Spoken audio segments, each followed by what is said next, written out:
Hello everyone, that manga kid here to give a first impressions-ish of Aqua, the prequel series, and the first 4 volumes of Aria.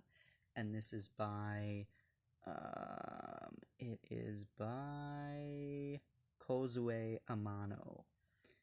So these are the old Tokyopop editions, if you cannot already tell. Tokyopop is currently re-releasing these in really beautiful softcover omnibus editions, but they're quite pricey. And so it was a series that has been on my radar since Tokyopop started re-releasing them, but I just couldn't really justify spending that much money on one volume when I don't really know much about the series. And I happened to find these 6 volumes at a local used bookstore, and I paid just under what I would have paid for one of those omnibuses for all of these. So I got a chance to try out the series, and now I know that it's something that I want to purchase the rest of. So I believe that initially Tokyopop only released the prequel series Aqua and then the first 6 volumes in the single editions before they went out of business. So it was never actually completed in English. So either way, if I want to finish the series in print, I will need to purchase those omnibuses. So I will purchase the rest of the series in the 2-in-1 omnibuses because this has been a really, really wonderful series, and I cannot wait to read more of it. It is a very calming slice of life, really beautiful art, stunning, like breathtaking artwork, as you could probably tell just from the covers.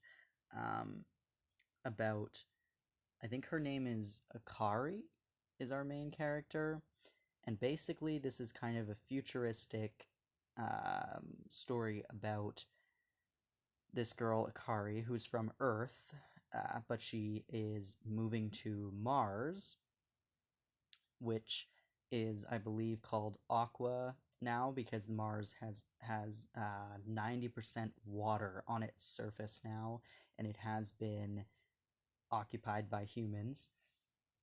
And so it's kind of interesting because while this is in the future, it's about 300 years in the future because the year is it's upside down. The year is 2301. So about 300 years in the future. But because it's Mars, it's a bit behind the times, I guess. They reference Earth a lot because Akari is from Earth, and she references how it's so like technologically advanced and that people don't really talk to each other a lot because everything is online, and you know, people don't shop in stores the way that they would have in the olden days. They all just buy all their stuff online, and everything is so futuristic and impersonal. Nature isn't really a thing that's factored in anymore. But on Mars, it seems to be kind of quaint, small town sort of life because it's, I guess they can't get that sort of technology up there or out there as they can on Earth, that same sort of thing, or maybe they just don't want to. But you can still tell it's the future because of the way that the world kind of works.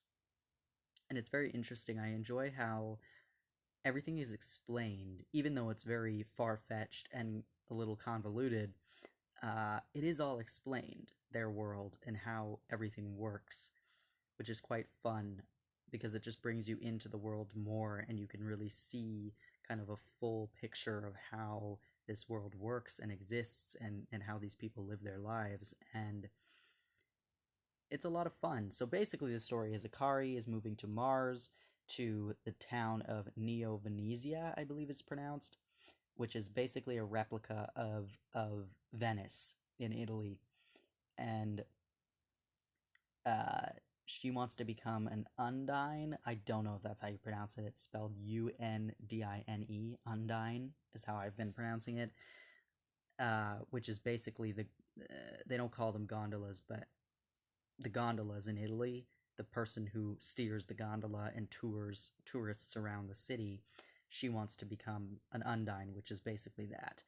And so she's training with this girl here, and yeah, it's a really, really beautiful slice of life story of her and a few other trainees training to become Undines and being passionate about their city and wanting to show people around. And it's really, really sweet and beautiful and just breathtaking.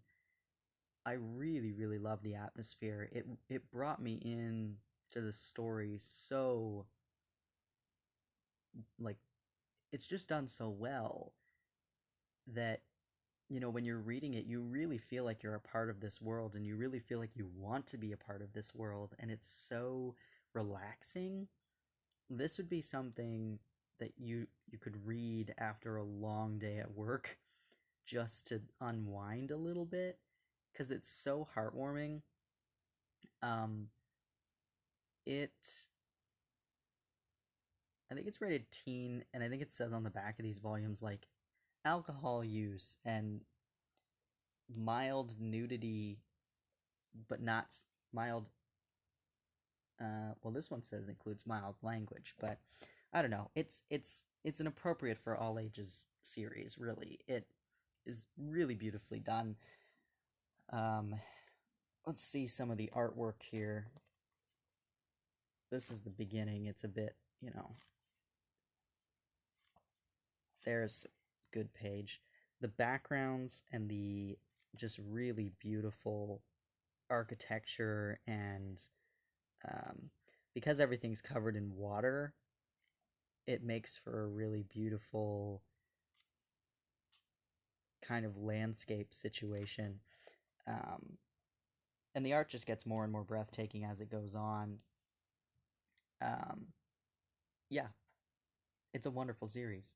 I highly, highly recommend reading it. And like I said, Tokyopop is releasing really beautiful 2-in-1s, which I will be finishing the series out in.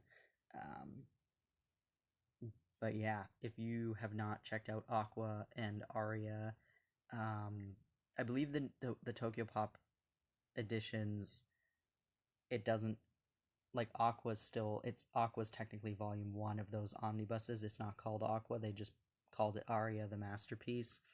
Um, but Aqua is technically the prequel series. Anyway, beautiful series. Highly recommend checking it out if you enjoy slice of life. I It's sci-fi without it being too sci-fi, but it still has that little hint of like futuristic technologies and things. It's really beautiful. I'm so glad I picked this up in this edition because I would have put off buying those omnibuses for a really long time had I not had the chance to try this out. So, highly recommend it. If you've read Aqua and Aria, I'd love to hear your thoughts on it. Um, yeah, thanks for watching. See ya.